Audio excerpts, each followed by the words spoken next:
बिहार में जो सड़क बना है और जो दिल्ली में सड़क बनता है, चाहे मुंबई में सड़क बनता है और चाहे गुजरात में बनता है, चाहे अन्य राज्य में कहीं भी बनता है सड़क, तो अलग होता है। और बिहार में जो बना है सड़क अलग है। क्यों? अलग राज्यों में जो बना रहता है एक तरफ आने का और दूसरी तरफ जाने का, और लेकिन बिहार में क्या है, आओ जाओ, और इसमें एक्सीडेंट क्या होता है, अधिक होती है। इससे एक्सीडेंट क्या होती है, अधिक होती है।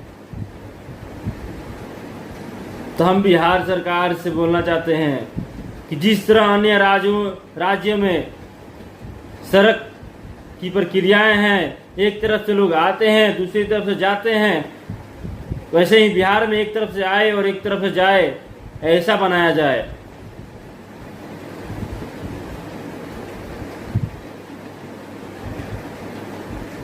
नहीं तो दिन पे दिन एक्सीडेंट की हालत बढ़ती जा रही है।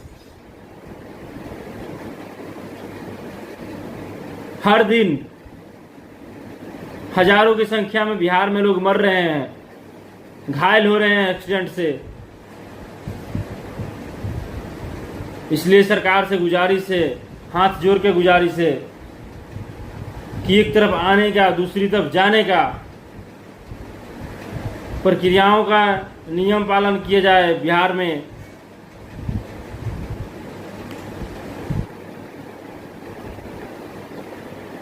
क्योंकि सड़क बना देने से नहीं, सड़क पे कुछ नियम भी होना चाहिए। कोई किसी में भी ठोक के चला जाता है, इस पे ध्यान देने की जरूरत है। जय हिंद, जय भारत।